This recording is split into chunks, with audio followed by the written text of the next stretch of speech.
يحلو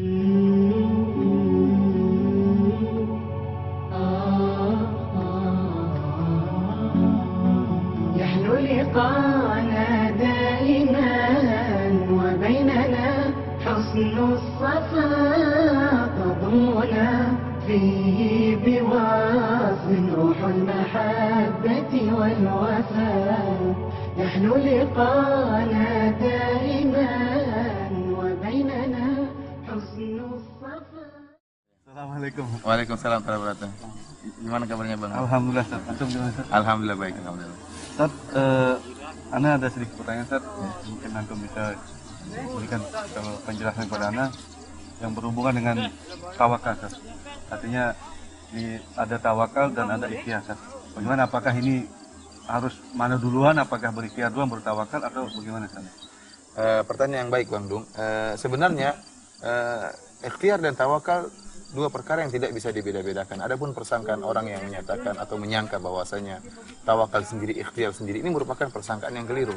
Karena sebenarnya ikhtiar atau dalam bahasa kita usaha, ya, kita bahasakan dengan ikhtiar, usaha itu merupakan bagian dari tawakal. Jadi tawakal itu terdiri atas dua rukun. Yang pertama adalah berdoa, menyerahkan urusan kepada Allah dengan berdoa kepada Allah. Yang kedua usaha. Tidak dikatakan tawakal kecuali menggabungkan dua perkara ini. Jadi jangan dibayangkan bahwasanya tawakal sendiri, ikhtiar sendiri. Ini cara menggambarkan yang keliru.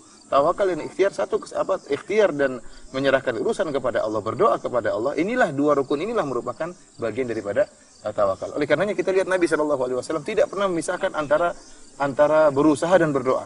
Contohnya seperti hadis Nabi SAW, ihris ala ma yanfa'uk wasta'in billah. Kata Nabi SAW, semangatlah engkau dalam meraih apa yang bermanfaat bagi engkau, baik urusan dunia maupun urusan agama. Bersemangat, kata Nabi. Kemudian kata Nabi SAW, wasta'in billah, dan mintalah pertolongan dari Allah Subhanahu Wa Taala. Di sini Rasulullah SAW menggunakan kalimat waw. Waw dalam bahasa Arab artinya dan, artinya tergabungkan antara usaha dan berdoa, isti'anah kepada Allah dan usaha. Contohnya juga tatkala ada seorang sahabat menemui Nabi SAW. Kemudian sahabat tersebut meletakkan ontanya di luar masjid. Kemudian dia mengatakan, ya Rasulullah, utlikuha wa atawakkal ala Allah. Ya Rasulullah, aku lepaskan onta ini kemudian aku bertawakal kepada Allah. Kata Rasulullah SAW, nah salah, bukan demikian. Iqilha wa tawakkal ala Allah. Ikat ontamu dan bertawakal kepada Allah Subhanahu Wa Taala. Ini menunjukkan bahwasanya tawakal itu terbangun di atas dua perkara yang tidak mungkin terpisahkan, yaitu antara ikhtiar berusaha dan berdoa dan beristi'anah minta tolong kepada Allah Subhanahu Wa Taala. Kapan salah satu dari dua rukun ini tidak terpenuhi, maka itu bukan tawakal yang benar, tapi tawakal yang keliru.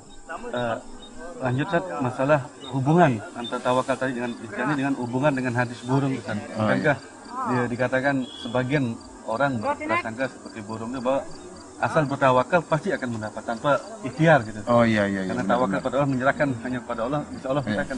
Ya, artinya sebagian orang mengatakan kita kalau tidak dapat rezeki karena kurang yakin kepada Allah. Tapi kalau kita yakin seperti burung, maka Allah akan berikan rezeki kepada kita. Itu hadis yang masyhur. Rasulullah SAW pernah bersabda, "Lau annakum tatawakkaluna 'ala Allahi haqqa tawakkulih, la razaqakum kama yarzuqut thair, taqdu khimasan wa taruhu bitana." Kata Nabi SAW, seandainya kalian bertawakal, bertawakal kepada Allah sebagaimana tawakalnya burung, maka Allah akan berikan rezeki kepada kalian sebagaimana Allah berikan rezeki kepada burung. Burung pergi di pagi hari dalam keadaan perut kosong, kemudian pulang dalam keadaan perut kenyang. Justru hadis ini membantah pemahaman seperti demikian. Karena Rasulullah SAW mengatakan kalau kalian bertawakal sebagaimana burung. Lihatlah burung, bagaimana tawakalnya burung?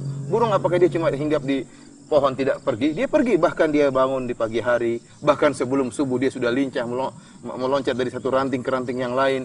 Kemudian kita tatkala keluar ingin sholat subuh, kita sudah mendengar siulan-siulan burung, cerianya burung. Kemudian dia di pagi hari dia berterbang mungkin puluhan kilometer. Lihat bagaimana ikhtiarnya burung. Ya, justru sebenarnya hadis ini bantahan kepada mereka. Karena burung luar biasa. Burung bukanlah manusia. Burung bukan makhluk yang berakal. Dia tidak berakal sebagaimana manusia. Tetapi secara fitrahnya Allah bukan buatkan fitrah kepada burung. Kalau ingin mendapatkan rezeki, maka harus berjalan dengan jauh, harus berusaha.